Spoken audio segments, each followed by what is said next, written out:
Hello everyone, welcome to my YouTube channel. तो आज के वीडियो में हम लोग देखने हैं, देखिए पिछले वीडियो में हम लोग कवर किए थे केमिकल बॉन्डिंग, स्टार्ट किए थे। केमिकल बॉन्डिंग में हम लोग देख लिए थे हाइब्रिडाइजेशन, उसकी जियोमेट्री निकालना, उसका फिर शेप निकालना। ठीक है, इस वीडियो में हम लोग देखने वाले हैं molecular orbital theory, MOT, molecular orbital theory. तो इसमें हम लोग कवर क्या क्या करेंगे वो देखते हैं। सबसे पहले तो मॉलिक्यूलर ऑर्बिटल थ्योरी का थोड़ा सा थ्योरी वाला पोर्शन देखेंगे कि थ्योरी इसका क्या कहता है। थ्योरी अगर हम लोग कर ले रहे हैं, उसके बाद हम लोग देखेंगे कि उसका हम लोग जो भी हम लोग का मॉलिक्यूल बनेगा, देखिए एटॉमिक ऑर्बिटल जब जुड़ेगा तो मॉलिक्यूलर ऑर्बिटल बनेगा। ठीक है, तो हम लोग एक पढ़े थे अबाउ प्रिंसिपल कि उसमें पहले इलेक्ट्रॉन उस ऑर्बिटल में जाता है जिसकी एनर्जी कम होती है। तो यहाँ पे भी हम लोग देखेंगे इलेक्ट्रॉनिक कन्फिगरेशन। ठीक है, कि अगर हम लोग का कोई मॉलिक्यूल दिया हुआ है तो उसका इलेक्ट्रॉनिक कन्फिगरेशन हम लोग कैसे लिख सकते हैं। तो इलेक्ट्रॉनिक कन्फिगरेशन, उसके नेक्स्ट जस्ट हम लोग इसमें क्या क्या आता है ना, मॉलिक्यूलर ऑर्बिटल थ्योरी में एक आपसे पूछ सकता है कि बॉन्ड ऑर्डर बता दो, बॉन्ड ऑर्डर। एक पूछ सकता है कि उसका मैग्नेटिक प्रॉपर्टी बता दो, मैग्नेटिक प्रॉपर्टीज, ये पूछ सकता है। ठीक, एक ही वीडियो में पूरा कवर करने वाले, एकदम ध्यान से देखेंगे। तो थ्योरी पोर्शन में देखते हैं क्या होता है कि अपना atom plus atom, atom plus atom मिलके मॉलिक्यूल का फॉर्मेशन करता है। ठीक है, वैसे ही atomic orbital, atomic orbital plus atomic orbital, ये दोनों मिलके मॉलिक्यूलर ऑर्बिटल बनाएंगे, मॉलिक्यूलर ऑर्बिटल बनाएंगे। एक चीज और, सारे के सारे एटॉमिक ऑर्बिटल्स आपस में कंबाइन नहीं करते हैं। जिसकी सिमेट्री और जिसकी एनर्जी लगभग सेम होती है वही कंबाइन करते हैं। जैसे कि 1s के साथ ही कंबाइन करेगा। ठीक है, 2s के साथ ही कंबाइन करेगा, 2p के साथ ही कंबाइन करेगा। ठीक है, ऐसे नहीं कि 2s 1s के साथ कंबाइन कर लिया या 1s 2p के साथ कंबाइन कर लिया, नहीं, ऐसे नहीं करना है। जिसकी सिमेट्री और एनर्जी सेम होगी वही कंबाइन करेगा। तो यहाँ पे जो एटॉमिक ऑर्बिटल कंबाइन हो रहे हैं उनकी energy and symmetry, energy and symmetry of the atomic orbitals, of the atomic orbitals is same. तो सेम होगी तो वो कंबाइन करेंगे। ठीक है, एक और चीज, जितनी संख्या में एटॉमिक ऑर्बिटल पार्टिसिपेट करेंगे, जैसे कि रैंडम लेते हैं दो एटम्स। ठीक है, दो एटम्स, एक ऑक्सीजन और ये दूसरा ऑक्सीजन, दो ऑक्सीजन के एटम्स है, कंबाइन करेंगे तो क्या बनाएंगे, O2 का फॉर्मेशन करेंगे, सिंपल। ठीक है, तो अगर इस ऑक्सीजन का 5 ऑर्बिटल्स पार्टिसिपेट कर रहे हैं और इसका भी 5 ऑर्बिटल्स पार्टिसिपेट कर रहे हैं, तो यहां पे टोटल 10 मॉलिक्यूलर ऑर्बिटल्स बनेंगे, मॉलिक्यूलर ऑर्बिटल्स का फॉर्मेशन होगा यहां पे। ठीक है, अगर मान लो यहां पे 2 एटॉमिक ऑर्बिटल्स यहां पे पार्टिसिपेट करते हैं इसके और 2 इसके पार्टिसिपेट करते हैं, तो यहां पे टोटल 4 मॉलिक्यूलर ऑर्बिटल का फॉर्मेशन होता, मॉलिक्यूलर ऑर्बिटल्स फॉर्म होते हैं यहाँ पे। ठीक है, तो जितना यहाँ पे जैसे कि 4 atomic orbitals, 2 atomic orbitals plus 2 atomic orbitals, तो टोटल 4 एटॉमिक ऑर्बिटल्स कंबाइन कर रहे थे तो 4 मॉलिक्यूलर ऑर्बिटल बन रहा था। और यहाँ पे जो ऑर्बिटल्स बन रहे हैं उनको दो पार्ट में हम लोग डिवाइड करते हैं। एक होता है अपना जिसका एनर्जी एटॉमिक ऑर्बिटल से कम होता है, उसको हम लोग बोलते हैं बॉन्डिंग, और जिसका एनर्जी ज्यादा होता है उसको बोलते हैं एंटी बॉन्डिंग। जैसे कि यहाँ पे हम लोग दो पार्ट में डिवाइड किए कि यहाँ पे half of the molecular orbitals, half of the molecular orbitals have less energy than the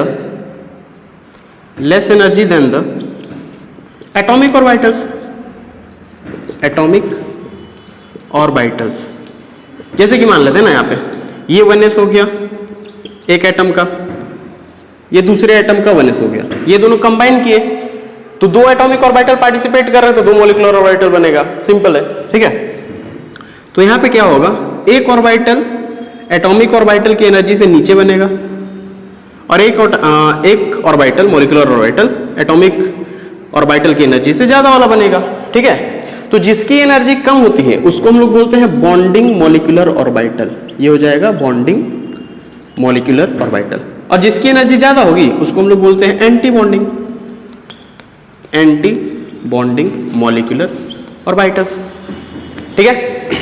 तो यहां पे क्या लिखे हम लोग, half of the molecular orbitals have less energy than the atomic orbitals, और इसी एटॉमिक ऑर्बिटल्स को क्या बोल देंगे हम लोग, bonding molecular orbital, bonding molecular orbital, ठीक है। एक और, जो हाफ ऑर्बिटल्स होंगे, हाफ ऑफ द ऑर्बिटल्स या molecular orbitals have higher energy than the atomic orbital, और इस वाले ऑर्बिटल्स को हम लोग क्या कहते हैं, anti bonding molecular orbital, anti bonding molecular orbitals, ठीक है। ये था अपना थ्योरी पार्ट। एक चीज और, एक ट्रिक है यहाँ पे, क्या है, अभी हम लोग स्ट्रक्चर बनाने से पहले एक ट्रिक देखेंगे कि अगर यहाँ पे जैसे कि बॉन्डिंग लिखा है और यहाँ पे लिखा है एंटी बॉन्डिंग, तो बॉन्डिंग में अगर इलेक्ट्रॉन जाता है तो क्या होता है, और एंटी बॉन्डिंग में अगर इलेक्ट्रॉन जाएगा तो क्या होगा। सिंपल सा चीज है कि अगर बॉन्डिंग में इलेक्ट्रॉन जा रहा है, बॉन्डिंग मतलब क्या होता है, बॉन्ड बनना, ठीक है। तो अगर इलेक्ट्रॉन इंटर करेगा हम लोग का बॉन्डिंग मॉलिक्यूलर ऑर्बिटल में तो बॉन्ड का फॉर्मेशन होगा। अगर एंटी बॉन्डिंग में जाएगा, एंटी मतलब क्या होता है, जस्ट उल्टा, तो बॉन्डिंग में जा रहा था तो बॉन्ड फॉर्मेशन हो रहा था, और एंटी में जाएगा तो बॉन्ड क्या हो जाएगा, ब्रेक हो जाएगा, ठीक है। तो अभी हम लोग छोटा सा ट्रिक देखते हैं कि कैसे बॉन्ड ऑर्डर कैसे चेंज करता है जब हम लोग बॉन्डिंग में इलेक्ट्रॉन डालेंगे या फिर एंटी बॉन्डिंग में इलेक्ट्रॉन डालेंगे। सबसे पहले देखते हैं हम लोग कि बॉन्ड ऑर्डर क्या होता है। तो बॉन्ड ऑर्डर का एक फॉर्मूला होता है, बॉन्ड ऑर्डर। अगर सिंपल लैंग्वेज में बोला जाए बॉन्ड ऑर्डर क्या होता है, तो ये होता है number of bonds between two atoms. जैसे कि ऑक्सीजन O2 है, इसके बीच में डबल बॉन्ड होता है तो इसका बॉन्ड ऑर्डर कितना हो जाएगा, 2 हो जाएगा, सिंपल। वैसे ही N2 में ट्रिपल बॉन्ड होता है तो इसका बॉन्ड ऑर्डर कितना हो जाएगा, 3 हो जाएगा। तो सिंपली हम लोग बोल सकते हैं कि bond order is equal to क्या होता है, number of bonds between two atoms, ठीक है। अच्छा, बॉन्ड ऑर्डर का फॉर्मूला क्या होता है, bond order is equal to होता है half multiply by number of electrons in bonding molecular orbitals, bonding molecular orbitals minus number of electron in anti bonding molecular orbitals, anti bonding molecular orbitals, simple है। तो मान लो जैसे कि एक अभी हम लोग स्ट्रक्चर बनाए थे, उसी को देख लेते हैं। ये मान लो यहाँ पे एक इलेक्ट्रॉन था, यहाँ पे भी एक इलेक्ट्रॉन था, ये था अपना एटॉमिक ऑर्बिटल्स, ये भी क्या है, एटॉमिक ऑर्बिटल्स, ये क्या है, मॉलिक्यूलर ऑर्बिटल्स। कितने हम लोग के पास इलेक्ट्रॉन कितने, टोटल 2 इलेक्ट्रॉन्स है, तो 2 इलेक्ट्रॉन कहाँ जाएगा, यहाँ पे जाएगा। अब वो प्रिंसिपल के अकॉर्डिंग जिसमें इलेक्ट्रॉन जिसकी एनर्जी कम होती है उसमें पहले इलेक्ट्रॉन भरते हैं, ठीक है, तो भर दिए यहाँ पे। तो ये दोनों जो इलेक्ट्रॉन है वो कहाँ पे है, बॉन्डिंग में है, तो बॉन्ड ऑर्डर हम लोग निकाल सकते हैं। तो bond order is equal to होता है half multiply by number of electron in bonding molecular orbital. Bonding में कितना है, 2 है, माइनस एंटी बॉन्डिंग में कितना है, 0 है। इसी को तो हम लोग क्या कहते हैं, बॉन्डिंग मॉलिक्यूलर ऑर्बिटल, और इसको क्या बोलते हैं, एंटी बॉन्डिंग मॉलिक्यूलर ऑर्बिटल। तो एंटी वाले में कितना है, 0 है, तो हाफ 2 माइनस 0 कितना हो जाएगा, 2 हो जाएगा, 2 कैंसिल हो जाएगा, तो कितना आ गया, 1। मतलब जो भी अपना एटम होगा, रैंडम हम लोग देखे थे कि एक इलेक्ट्रॉन इसमें होगा, एक इलेक्ट्रॉन इसमें होगा, तो अब यहाँ पे बॉन्ड ऑर्डर कितना हो जाएगा, 1 आ जाएगा, सिंपल। अब देखते हैं ट्रिक जिसका हम लोग बात कर रहे थे। एक ट्रिक, यहाँ पे ट्रिक को हम लोग लिखते हैं, ट्रिक ऑफ बॉन्ड ऑर्डर। कैसे चेंज करेगा, कब चेंज करेगा, कब बढ़ेगा, कब घटेगा, ठीक है। पहला पॉइंट यहाँ पे, if 1 electron enters into bonding molecular orbital, अगर एक इलेक्ट्रॉन कहां घुस रहा है, बॉन्डिंग मॉलिक्यूलर ऑर्बिटल में, देन बॉन्ड ऑर्डर इंक्रीज्ड या इंक्रीजेस बाय 0.5। तो बॉन्ड ऑर्डर कितना से इंक्रीज करेगा, 0.5 से इंक्रीज करेगा। सेकेंड पॉइंट, अच्छा बॉन्डिंग में अगर एंटर कर रहा था, हम बोले थे कि बॉन्डिंग में अगर इलेक्ट्रॉन एंटर करेगा तो बॉन्ड का फॉर्मेशन होगा, मतलब बॉन्ड ऑर्डर बढ़ेगा। अगर जस्ट ये अपोजिट हो जाए, अगर एंटी बॉन्डिंग में गया तो बॉन्ड का ब्रेकिंग होता है। तो if one electron enters into anti bonding molecular orbital, anti bonding में जा रहा है अब, then bond order decreases by 0.5। तो इस बार बॉन्ड ऑर्डर क्या करेगा, डिक्रीज करेगा 0.5 से। ठीक है, एक और चीज, अभी तो हम लोग जब इंटर करा रहे थे तब, अगर जब हम लोग वहां से निकालेंगे एक इलेक्ट्रॉन, ठीक है, if one electron released from bonding molecular orbital, अच्छा बॉन्डिंग वाले में जा रहा था तो बॉन्ड का फॉर्मेशन हो रहा था, अगर वहां से इलेक्ट्रॉन निकालेंगे तो जो बॉन्ड बना था वो टूट जाएगा। ठीक है, तो one electron release from bonding molecular orbital, then bond order decreases by 0.5। तो इस बार क्या करेगा, बॉन्ड ऑर्डर डिक्रीज करेगा 0.5 से। Next, if one electron releases या released from anti bonding molecular orbital, anti bonding वाले से क्या कर रहे हैं, निकाल रहे हैं, तो एंटी वाले में जा रहा था तो बॉन्ड का फॉर्मेशन हो रहा था। ठीक है, अगर वहां से सॉरी एंटी बॉन्डिंग वाले में जा रहा था तो बॉन्ड ब्रेक हो रहा था, अगर वहां से निकालेंगे तो वही बॉन्ड क्या हो जाएगा, बन जाएगा वापस। ठीक है, तो anti bonding molecular orbitals, then bond order increased या इंक्रीजेस बाय 0.5। ये ट्रिक अपने को याद रखना है, कोई भी मॉलिक्यूल हम लोग बना सकते हैं, किसी का भी बॉन्ड ऑर्डर हम लोग निकाल सकते हैं। एक चीज और हम लोग लिखे हैं यहाँ पे, मैग्नेटिक प्रॉपर्टी देखे थे ना, तो मैग्नेटिक प्रॉपर्टी भी यहाँ पे देख लेते हैं। मैग्नेटिक प्रॉपर्टी में क्या होगा, सिंपल सा एकदम,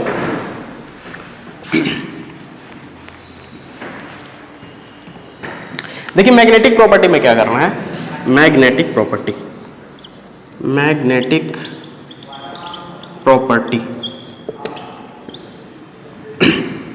जैसे कि हम लोग कोई भी मॉलिक्यूल का इलेक्ट्रॉनिक कॉन्फ़िगरेशन लिख दिए, जैसे कि लिखते हैं 1s2 2s2 ऐसे। ठीक है, यहाँ पे हम लोग इलेक्ट्रॉन एंटर कराएंगे, जब हम लोग का मॉलिक्यूलर ऑर्बिटल बन जाएगा तो जितने भी इलेक्ट्रॉन्स होंगे उसको मॉलिक्यूलर ऑर्बिटल में एंटर करा देंगे। ठीक है, इतना ही तो करते हैं। उसके बाद हम लोग करना क्या है, simple, if molecule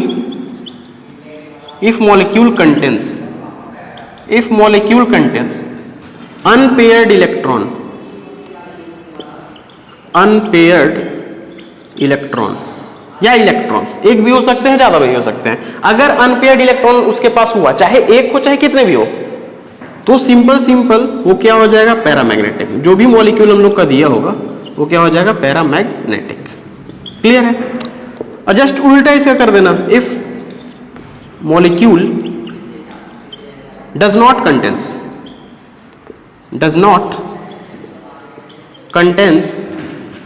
unpaired electron,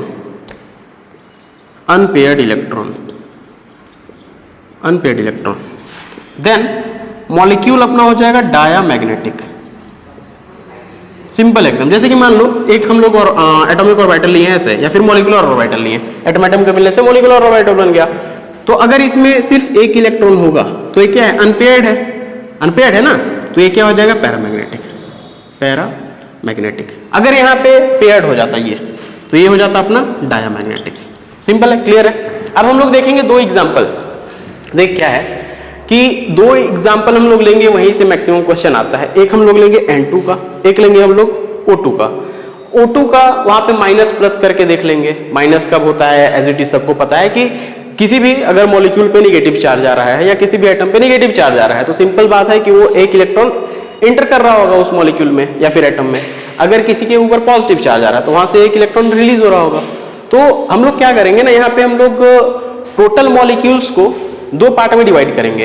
एक जिसमें 14 इलेक्ट्रॉन्स या फिर उससे कम होंगे, और एक ऐसे होंगे जिसमें 14 इलेक्ट्रॉन से ज्यादा होंगे। तो ऐसे करके हम लोग किसी का भी मॉलिक्यूलर ऑर्बिटल का बॉन्ड ऑर्डर, मैग्नेटिक प्रॉपर्टी और उसका शेप प्रेडिक्ट कर सकते हैं, मतलब जो हम लोग मॉलिक्यूलर ऑर्बिटल का शेप बनाते हैं उसका, ठीक है। तो अभी हम लोग ट्रिक देखने वाले हैं कि जो हम लोग को मॉलिक्यूलर ऑर्बिटल बनाने में काम आएगा, ठीक है। तो ट्रिक ये है, दो पार्ट में हम लोग डिवाइड किए थे, एक जिसमें 14 या फिर उससे कम इलेक्ट्रॉन हो और इसमें 14 से ज्यादा इलेक्ट्रॉन हो। तो यहां पे अगर 14 के इक्वल या फिर 14 ही हो इलेक्ट्रॉन, तो फॉर्मूला लगाना है हम लोग को 21-21, ठीक है। अगर ग्रेटर देन 14 इलेक्ट्रॉन्स हो, ग्रेटर देन 14 इलेक्ट्रॉन्स हो, तो यहां पे ट्रिक लगाना है 12-21, ठीक है। यहाँ पे क्या होता है ना कि जैसे ही 14 इलेक्ट्रॉन से ज्यादा इलेक्ट्रॉन हम लोग के पास आते हैं, कोई भी मॉलिक्यूल में होता है, तो वहां पे ऑर्बिटल्स के बीच में इंटरमिक्सिंग होने लगता है, इसीलिए जो मॉलिक्यूलर ऑर्बिटल का जो स्ट्रक्चर बनता है वो थोड़ा सा चेंज करता है, ठीक है। देखते हैं क्या है। हम लोग दो पार्ट में डिवाइड करेंगे, एक N2 का एग्जांपल देखेंगे और एक ऑक्सीजन का O2 का एग्जांपल देखेंगे। सबसे पहले देखते हैं हम लोग N2 का। तो ये हो गया N2 मॉलिक्यूल अपने पास दिया हुआ है, इसकी हम लोग बताना है। सबसे पहले इसका इलेक्ट्रॉनिक कन्फिग्रेशन लिखना होगा, ठीक है। मॉलिक्यूल का N2 क्या है, मॉलिक्यूल है ना, तो N2 का इलेक्ट्रॉनिक कन्फिग्रेशन लिखना होगा। उसके बाद हम लोग को उसका क्या बोलते हैं कि बॉन्ड ऑर्डर निकालना होगा, उसके बाद उसका मैग्नेटिक प्रॉपर्टी निकालना होगा। तो देखते हैं यहाँ पे सबसे पहले नाइट्रोजन जो एटम है उसका एटॉमिक नंबर होता है 7, तो इलेक्ट्रॉनिक कन्फिग्रेशन हो जाएगा 1s2, 2s2 और 2p3, ये हो जाएगा अपने पास। वैसे ही दूसरा भी नाइट्रोजन होगा, ठीक। तो सबसे पहले क्या है, 1s है, फिर है 2s है, फिर 2p3 है, ठीक। यहाँ पे टोटल नंबर ऑफ इलेक्ट्रॉन्स कितने हो जाएंगे N2 में, 14 इलेक्ट्रॉन्स हो जाएंगे। तो ट्रिक कौन सा लगाना है, 21-21 वाला। अच्छा 21-21 क्या होता है ना वो देखते हैं अभी हम लोग। जैसे कि पहले क्या है 1s है, तो ये एक नाइट्रोजन का 1s, ये दूसरे नाइट्रोजन का 1s। यहाँ पे लिखेंगे हम लोग एटॉमिक ऑर्बिटल्स, यहाँ पे लिखेंगे एटॉमिक ऑर्बिटल्स और यहाँ पे लिखेंगे हम लोग मॉलिक्यूलर ऑर्बिटल्स, ठीक है। ये हो गया 1s, ये भी हो गया 1s। तो मॉलिक्यूलर ऑर्बिटल में बताए थे कि एक का एनर्जी कम होता है जिसको हम लोग बॉन्डिंग कहते हैं, और एक की एनर्जी क्या हो जाती है ज़्यादा, जिसको हम लोग एंटी बॉन्डिंग कहते हैं। वैसे ही 2s आएगा, इसका भी 2s आएगा, इसका ऑर्बिटल प्लस इसका ऑर्बिटल, एक की एनर्जी हो जाएगी कम और एक की एनर्जी हो जाएगी ज़्यादा। फिर आता है हम लोग का 2p, इसका भी आ जाएगा 2p। तो यहां पे ट्रिक क्या लगाए थे, 21-21 का ना, 21-21 का ट्रिक लगाया था। 21-21 मतलब नीचे साइड 2 ऑर्बिटल्स होंगे, नीचे साइड 2 ऑर्बिटल्स, उसके बाद ऊपर 1 ऑर्बिटल्स, और फिर उसके बाद 2, और फिर उसके बाद 1। ये बनता है, यही है इस ट्रिक, यही है ट्रिक, अपना स्ट्रक्चर बना सकते हैं, ठीक है। तो ये था अपने पास 2p, ये भी था 2p। टोटल एटॉमिक ऑर्बिटल्स में 1s में कितने इलेक्ट्रॉन, 2 इलेक्ट्रॉन, यहाँ पे भी थे 2 इलेक्ट्रॉन, यहाँ पे भी 2 इलेक्ट्रॉन, यहाँ पे भी 2 इलेक्ट्रॉन, और फिर यहाँ पे आ जाता है 3 इलेक्ट्रॉन, 1 2 3, और यहाँ पे 1 2 3 इलेक्ट्रॉन्स, ठीक है। अच्छा यहाँ पे लिखते हैं हम लोग सिग्मा 1s, ठीक है। इसका नाम हो जाता है सिग्मा एंटी बॉन्डिंग 1s, इसका हो जाता है सिग्मा 2s, इसका हो जाता है सिग्मा एंटी बॉन्डिंग 2s, इसका हो जाता है पाई 2px, पाई 2py, और इसका नाम हो जाता है सिग्मा 2pz। वैसे ही इसका पाई एंटी बॉन्डिंग 2px, इसका हो जाता है पाई एंटी बॉन्डिंग 2py, और इसका हो जाता है सिग्मा एंटी बॉन्डिंग 2pz, ठीक है। ये नाम हो गया। अब टोटल हम लोग के पास यहाँ पे 2 और 2 4 इलेक्ट्रॉन्स हो गए, तो 2 इलेक्ट्रॉन पहले यहाँ पे एंटर करेंगे और 2 और इलेक्ट्रॉन बचा है तो यहाँ पे आ जाएगा। 2 और 2 4 इलेक्ट्रॉन्स, तो पहले 2 इलेक्ट्रॉन्स यहाँ पे, फिर 2 इलेक्ट्रॉन्स यहाँ पे। अब टोटल कितना है, 3 और 3 6 इलेक्ट्रॉन्स है, 6 इलेक्ट्रॉन है। तो 6 इलेक्ट्रॉन सबसे पहले हुंड्स के रूल के अकॉर्डिंग भरेंगे, 1 2, ये 3, ये 4, फिर अपने पास 2 बचा है, तो ये हो गया 5 और ये हो गया 6, ठीक है। तो सिंपल सा हम लोग देख सकते हैं, इसका इलेक्ट्रॉनिक कन्फिग्रेशन लिख सकते हैं। मान लो इलेक्ट्रॉनिक कन्फिग्रेशन N2 का लिखने के लिए आया, तो कैसे कैसे करेंगे। सबसे पहले क्या है, सिग्मा 1s, तो सिग्मा 1s कितना इलेक्ट्रॉन है, 1s में 2 इलेक्ट्रॉन है, यहाँ पे दिख रहा है। फिर सिग्मा एंटी बॉन्डिंग में कितने इलेक्ट्रॉन है, 2, तो इससे एनर्जी ज्यादा है ना, इससे क्या है, इससे एनर्जी इसकी ज्यादा है, इसीलिए यहाँ पे ग्रेटर देन लगाएंगे। तो सिग्मा स्टार 1s2, ठीक है। फिर उसके बाद जाएंगे सिग्मा 2s2, ठीक है, सिग्मा 2s2। फिर उसके बाद एंटी बॉन्डिंग था, तो सिग्मा एंटी बॉन्डिंग 2s2, फिर उसके बाद अपने पास क्या आ रहा है, पाई। अच्छा, ये दोनों का एनर्जी क्या सेम है ना, तो pi 2px2 is equal to pi 2py2, ठीक है।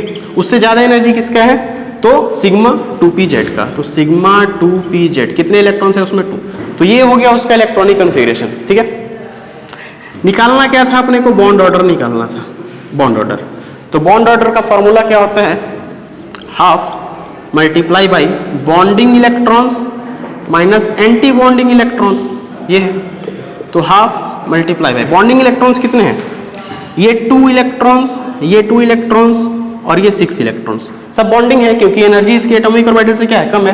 तो ये 2 और 2 4 और 6 कितना हो गया 10, माइनस एंटी बॉन्डिंग में कितने इलेक्ट्रॉन है, तो यहाँ पे 2 और यहाँ पे 2, 4 ही इलेक्ट्रॉन्स है। तो 4 सब्ट्रैक्ट कर दो, तो हाफ मल्टीप्लाई बाई 6, 4 में से 10 में से 4 के कितना बचा 6, तो इसको सॉल्व करोगे तो कितना आ जाएगा 3। और हम लोग पता भी था कि N2 में मतलब नाइट्रोजन नाइट्रोजन के बीच में कितना बॉन्ड होता है, ट्रिपल बॉन्ड होता है। तो बॉन्ड ऑर्डर क्या आ गया 3 आ गया, ये हो गया। मैग्नेटिक प्रॉपर्टी की बात करते हैं, मैग्नेटिक प्रॉपर्टी। तो मैग्नेटिक प्रॉपर्टी में सिंपल सा देखो, ये जो हम लोग इलेक्ट्रॉनिक कन्फिग्रेशन लिख रहे हैं, यहाँ पे कहीं भी तुमको अनपेयर्ड इलेक्ट्रॉन दिख रहा है क्या, नहीं दिख रहा है, अनपेयर्ड इलेक्ट्रॉन है ही नहीं। तो अनपेयर्ड इलेक्ट्रॉन अगर नहीं रहेगा तो इसका नाम क्या हो जाएगा, या फिर इसके मैग्नेटिक प्रॉपर्टी कैसे हो जाएगी, डायामैग्नेटिक, ये डायामैग्नेटिक, ठीक है। एक चीज और सुनना, अगर कोई तुम्हारे पास जो मॉलिक्यूल दिया हुआ है, अगर उसमें 4 इलेक्ट्रॉन्स होंगे, टोटल इलेक्ट्रॉन्स कितना 4, जैसे कि इसमें N2 में कितना था 14, अगर कोई भी इलेक्ट्रॉन्स कोई भी मॉलिक्यूल्स दिया है, अगर उसमें टोटल नंबर ऑफ इलेक्ट्रॉन्स 4 होंगे, तो 2 इंटर करेगा तुम्हारा बॉन्डिंग में और 2 इंटर करेगा एंटी बॉन्डिंग में। तो जितना बॉन्डिंग था उतना ही बॉन्ड एंटी बॉन्डिंग में है, तो इलेक्ट्रॉन्स टोटल कितने हो जाएंगे 0, जैसे कि समझना क्या है ना, हाफ बॉन्डिंग इलेक्ट्रॉन्स कितने हो जाएंगे 2 माइनस एंटी बॉन्डिंग कितने हो जाएंगे 2, सॉल्व करोगे तो 0 आ जाएगा। तो बॉन्ड ऑर्डर कितना हो जाएगा 0, तो मतलब वो मॉलिक्यूल जो दिया हुआ है वो एग्जिस्ट ही नहीं करेगा। जैसे कि He2 दे दिया हो, He2 हीलियम ट्वाइस, जैसे कि हीलियम में 2 इलेक्ट्रॉन, दूसरे हीलियम में 2 इलेक्ट्रॉन, 2 कितना हो गया 4, तो 2 यहाँ जाएगा 2 यहाँ पे जाएगा, तो बॉन्ड ऑर्डर कितना आ जाएगा 0, मतलब वो दोनों एग्जिस्ट ही नहीं करेंगे, ठीक है। वैसे ही अगर 8 इलेक्ट्रॉन वाला केस आ गया, 8 इलेक्ट्रॉन वाला, तो जितना बॉन्डिंग में था इलेक्ट्रॉन्स उतना ही एंटी बॉन्डिंग में है, तो यहाँ पे भी बॉन्ड ऑर्डर कितना आ जाएगा 0 आ जाएगा, तो वो भी मॉलिक्यूल एग्जिस्ट नहीं करेगा, ठीक है। जैसे कि क्या बोले कि इफ मॉलिक्यूल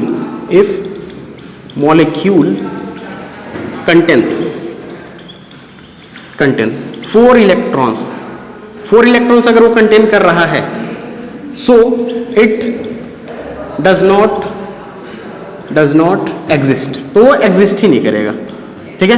वैसे ही अगर 8 इलेक्ट्रॉन होगा उसके पास, कोई भी मॉलिक्यूल है अगर 8 इलेक्ट्रॉन होगा तो वो भी एग्जिस्ट नहीं करेगा, so it does not exist, तो एग्जिस्ट ही नहीं करेगा वो, ठीक है। नेक्स्ट देखते हैं, जैसे कि हम लोग देख लें, यहाँ पे हम लोग एक प्लेटफॉर्म सेट कर दिए कि अगर हमारे पास N2 रहा तो बॉन्ड ऑर्डर कितना आ जाएगा 3 आ जाएगा, मैग्नेटिक प्रॉपर्टी कैसे हो जाएगी डायमैग्नेटिक। अब इसको थोड़ा सा सोच के देखते हैं ना, थिंक करके देखते हैं। जैसे कि N2 था अपने पास जिसमें नंबर ऑफ इलेक्ट्रॉन 14 थे, तो बॉन्ड ऑर्डर आ रहा था 3।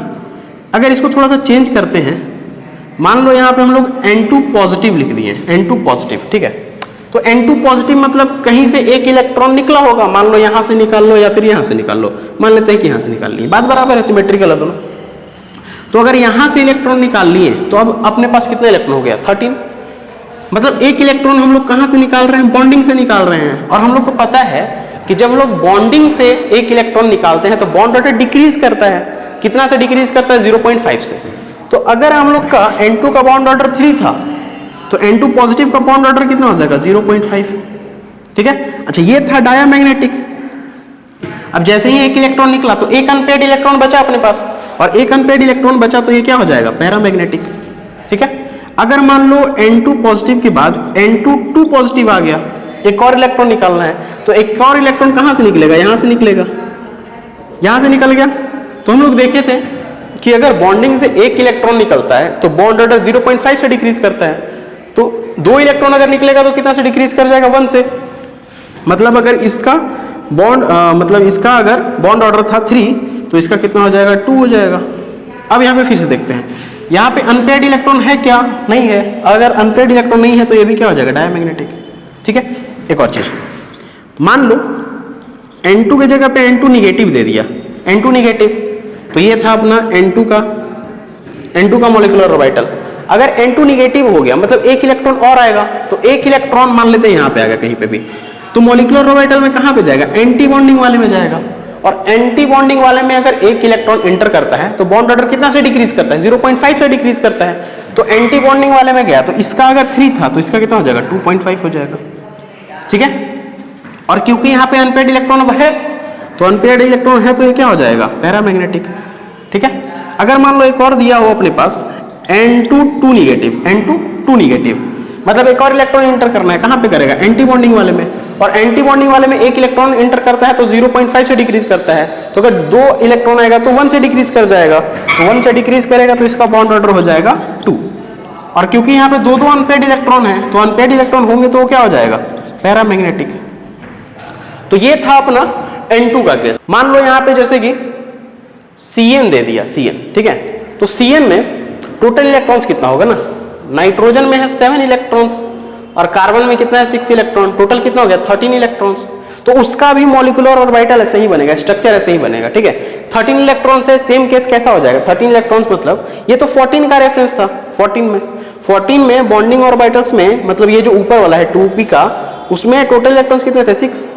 मतलब 14 जब था तब इसमें 6 इलेक्ट्रॉन था। 13 हुआ होता एक इलेक्ट्रॉन निकला होगा, और एक इलेक्ट्रॉन कहां से निकला होगा? बॉन्डिंग से निकला होगा। तो बॉन्डिंग से अगर निकाल लिए हम लोग इलेक्ट्रॉन, Cn का बात करें ना, तो अगर बॉन्डिंग से इलेक्ट्रॉन हम लोग निकाल रहे हैं तो बॉन्ड ऑर्डर कितना से डिक्रीज करेगा? 0.5 से। तो अगर N2 का मतलब 14 इलेक्ट्रॉन वाले का था बॉन्ड ऑर्डर 3, तो अगर एक इलेक्ट्रॉन निकाल रहे हैं तो कहां से निकल रहा है? बॉन्डिंग वाले से। तो बॉन्ड ऑर्डर कितना हो जाएगा? 2.5 हो जाएगा। ठीक है। मान लो यहाँ पे CO दिया हो, CO, कार्बन और ऑक्सीजन। ठीक है। कार्बन और ऑक्सीजन, तो कार्बन का इलेक्ट्रॉन कितना हो गया? 6। ऑक्सीजन का इलेक्ट्रॉन कितना हो गया? 8। तो 6 और 8 कितना हो गया? 14। तो 14 है तो 14 का ऐसा ही स्ट्रक्चर बनेगा। और 14 जब इलेक्ट्रॉनिक कॉन्फ़िगरेशन होता है तो बॉन्ड ऑर्डर कितना आता है? 3 आता है। और मॉलिक्यूल कैसा हो जाता है? डायमैग्नेटिक। तो ऐसे हम लोग एज्यूम करके बना सकते हैं N2 को रेफरेंस लेके। अब हम लोग देखेंगे O2 को रेफरेंस लेके। ठीक है। नेक्स्ट देखते हैं हम लोग O2 का रेफरेंस। ठीक है। O2 मतलब ऑक्सीजन से मिलके बना होगा। ऑक्सीजन का एटॉमिक नंबर होता है 8, मतलब 1s2, 2s2 और 2p4 हो जाएगा। ठीक है। ऐसे ही हम लोग के पास टोटल नंबर ऑफ इलेक्ट्रॉन्स कितने हो जाएंगे? 16 इलेक्ट्रॉन्स, मतलब 14 इलेक्ट्रॉन से ज्यादा वाला केस है। तो ट्रिक क्या था अपने पास? ट्रिक था 12-21, 12-21, 12-21, मतलब पहले एक ऑर्बिटल बनेगा, फिर 2 ऑर्बिटल, फिर 2 ऑर्बिटल, फिर 1 ऑर्बिटल। ठीक है। बनाते हैं। ठीक है। सबसे पहले 1s एक एटम का, फिर दूसरे ऑक्सीजन एटम का 1s, ये हो गया 1s, ये हो गया 1s, फिर वैसे ही 2s, इसका भी 2s, फिर हो जाएगा इसका 2p, इसका भी हो जाएगा 2p। कंबाइन कराते हैं तो एक का एनर्जी क्या होता है? लो। एक का एनर्जी क्या होता है? ज़्यादा होता है, हायर होता है। फिर ऐसे ही एक का लो, एक का हो जाएगा हाई। फिर यहाँ पे ट्रिक क्या है अपने पास? 1, मतलब पहले कौन सा आएगा ऑर्बिटल्स? एक ऑर्बिटल आएगा, फिर आएगा 2 ऑर्बिटल, फिर ऊपर 2 ऑर्बिटल, और फिर आ जाएगा 1 ऑर्बिटल। देखो इसका नेमिंग सेम वैसे ही होगा जैसे हम लोग पिछले वाले का किए थे। जैसे कि इसका हो जाएगा सिग्मा 1s, इसका हो जाएगा सिग्मा एंटी बॉन्डिंग 1s, इसका सिग्मा 2s, इसका सिग्मा एंटी बॉन्डिंग 2s, इसका सिग्मा 2pz, इसका हो जाएगा पाई 2px, पाई 2py। वैसे ही इसका एंटी बॉन्डिंग कर लेना। ठीक है। सीधे सीधे आते हैं। ये क्या है अपने पास? Molecular orbital. ये बॉन्डिंग है, ये एंटी बॉन्डिंग है, ये बॉन्डिंग है, ये एंटी बॉन्डिंग है, ये बॉन्डिंग है, ये एंटी बॉन्डिंग है। टोटल इलेक्ट्रॉन्स कितने हैं अपने पास? एक एटम के अंदर है 8 इलेक्ट्रॉन्स। तो ये 1 2 3 4, ये 5, ये 6, ये 7 और ये 8। वैसे इसमें भी 1 2 3 4 5 6 7 और ये 8। ठीक है। भरते हैं इलेक्ट्रॉन फटाफट। तो 2 और 2 कितना हो गया? 4। तो 2 और यहाँ पे 2, 4, 2 2 4, तो 1 2 3 4। यहाँ पे टोटल कितना हो गया? 4 और 4 8 इलेक्ट्रॉन्स। तो 1 2 3 4 5 6, 2 इलेक्ट्रॉन और बचा, तो यहाँ पे 7 और ये हो गया 8। ठीक है। निकालते हैं बॉन्ड ऑर्डर। इलेक्ट्रॉनिक कॉन्फ़िगरेशन तो लिख लेंगे यहाँ पे। 1s में है 2 इलेक्ट्रॉन्स, एंटी बॉन्डिंग में है 2 इलेक्ट्रॉन्स, वैसे करके लिख सकते हैं। अपन आप बात करते हैं सीधे बॉन्ड ऑर्डर निकालने का। Bond order is equal to क्या होता है? Half bonding electrons minus anti bonding electrons. ठीक है। तो half multiply by bonding electrons कितने हैं? बॉन्डिंग इलेक्ट्रॉन्स है अपने पास 2 to 4, 4 और 6 कितना हो गया? 4 और 6 हो गया तुम लोग का 10। माइनस, एंटी बॉन्डिंग में कितने हैं तो 2 और 2 4, 4 और 2 कितना हो गया 6, सॉल्व करोगे तो कितना आ जाएगा 2 हाफ इंटू हो जाएगा 10 माइनस 6 हो गया 4, तो आंसर क्या आ जाएगा 2 आ जाएगा। और हम लोग को पता भी है कि ऑक्सीजन ऑक्सीजन के बीच में कितना बॉन्ड होता है, डबल बॉन्ड होता है, तो बॉन्ड ऑर्डर वैसे भी 2 ही आना था, ठीक है। मैग्नेटिक प्रॉपर्टी देखते हैं, मैग्नेटिक प्रॉपर्टी, अनपेयर्ड इलेक्ट्रॉन है क्या, हाँ दो थे, तो अनपेयर्ड इलेक्ट्रॉन है तो क्या हो जाएगा, ये पैरामैग्नेटिक हो जाएगा, पैरामैग्नेटिक, ठीक है। अब यहाँ पे हम लोग ऑक्सीजन को रेफरेंस मान लिए हैं कि अगर अपने पास O2 रहा तो बॉन्ड ऑर्डर कितना आता है 2 आता है, इसकी मैग्नेटिक प्रॉपर्टी कैसी होती है पैरामैग्नेटिक, ठीक है। एज्यूम करो कि अगर एक इलेक्ट्रॉन यहां से हम लोग बाहर निकाल लें, मतलब O2 पे आ गया पॉजिटिव चार्ज, एक इलेक्ट्रॉन क्या किए बाहर निकाल दिए, तो एक इलेक्ट्रॉन कहां से बाहर निकलेगा जी, एंटी बॉन्डिंग वाले से निकलेगा, और एंटी बॉन्डिंग वाले से इलेक्ट्रॉन अगर बाहर निकलता है तो बॉन्ड ऑर्डर इंक्रीज करता है 0.5 से, तो मतलब इसका अगर बॉन्ड ऑर्डर 2 था तो इसका कितना हो जाएगा 2.5, ठीक है। अभी भी एक अनपेयर्ड इलेक्ट्रॉन है ना यहाँ पे, तो ये क्या हो जाएगा पैरामैग्नेटिक हो जाएगा। नेक्स्ट, अगर एक और इलेक्ट्रॉन निकाल दिया गया, मतलब O2 पे 2 पॉजिटिव चार्ज हो गया, 2 पॉजिटिव, तो एक और इलेक्ट्रॉन निकालना है, कहां से निकलेगा, यहीं से एंटी बॉन्डिंग वाले से निकलेगा, और एंटी बॉन्डिंग वाले से 2 इलेक्ट्रॉन निकल रहा है जी, तो बॉन्ड ऑर्डर कितना से इंक्रीज करेगा 1 से, तो यहाँ पे बॉन्ड ऑर्डर कितना हो जाएगा 3 हो जाएगा। अब क्योंकि यहाँ पे अनपेयर्ड इलेक्ट्रॉन नहीं है तो ये क्या हो जाएगा डायमैग्नेटिक। अच्छा गौर से देखो, यहाँ पे 14 इलेक्ट्रॉन वाला केस है, और 14 इलेक्ट्रॉन वाले में हम लोग का बॉन्ड ऑर्डर 3 ही आया था, और मैग्नेटिक प्रॉपर्टी कैसी आई थी डायमैग्नेटिक, ठीक है। तो ऐसे हम लोग रेफरेंस लेके बना सकते हैं। एक और मान लो O2 पे निगेटिव चार्ज आया, तो पहले O2 में कितने इलेक्ट्रॉन थे, टोटल 16 इलेक्ट्रॉन थे, एक और इलेक्ट्रॉन इंटर किया मतलब 17, कहां पे इंटर करेगा जी, तो एंटी बॉन्डिंग वाले में इंक्रीज मतलब इंटर करेगा, और एंटी बॉन्डिंग वाले में एक अगर इंक्रीज कर रहा है, एक इलेक्ट्रॉन इंटर कर रहा है, तो बॉन्ड ऑर्डर 0.5 से डिक्रीज करता है ना, तो अगर यहाँ पे 2 था तो इसका कितना हो जाएगा 1.5 हो जाएगा, और क्योंकि यहाँ पे अभी भी एक अनपेयर्ड इलेक्ट्रॉन है तो ये क्या हो जाएगा पैरामैग्नेटिक, ठीक है। अगर मान लो एक और, मतलब यहाँ पे O2 पे 2 निगेटिव चार्ज आ गया, मतलब 2 इलेक्ट्रॉन, तो एक इलेक्ट्रॉन इंटर कर दिया, एक और आ गया, तो टोटल इसमें कितने इलेक्ट्रॉन हो गए 4 इलेक्ट्रॉन्स, 4 इलेक्ट्रॉन्स मतलब 2 इलेक्ट्रॉन और इंटर किया एंटी बॉन्डिंग वाले में, तो कितना से डिक्रीज करेगा 1 से डिक्रीज करेगा, तो अगर इसका बॉन्ड ऑर्डर 2 था तो इसका बॉन्ड ऑर्डर कितना हो जाएगा 1। अब क्योंकि यहाँ पे एक भी अनपेयर्ड इलेक्ट्रॉन नहीं दिख रहे हैं तो ये भी क्या हो जाएगा डायमैग्नेटिक, क्लियर है। तो ये था हम लोग का मॉलिक्यूलर ऑर्बिटल थ्योरी। इसमें हम लोग देख लिए कि कोई भी मॉलिक्यूल अगर अपना दिया रहा, 2 केसेस में हम लोग डिवाइड कर लिए मॉलिक्यूलर ऑर्बिटल में जो स्ट्रक्चर बनता है, लेस देन 14 और इक्वल टू 14 और ग्रेटर देन 14। तो ग्रेटर देन 14 में ट्रिक क्या लगाना है 12-21, और लेस देन 14 में क्या लगाना है ट्रिक 21-21, ठीक है। तो ऐसे करके हम लोग बना सकते हैं। मैग्नेटिक प्रॉपर्टी देख सकते हैं, मैग्नेटिक प्रॉपर्टी हम लोग देखें कि अगर अनपेयर्ड इलेक्ट्रॉन हुआ तो हो जाता है पैरामैग्नेटिक, अगर अनपेयर्ड इलेक्ट्रॉन नहीं हुआ तो हो जाता है डायमैग्नेटिक। सिंपल सा चीज है, एकदम इजी वे में मैंने समझाया है, होप आपको समझ में आया होगा। मिलते हैं अगले वीडियो में।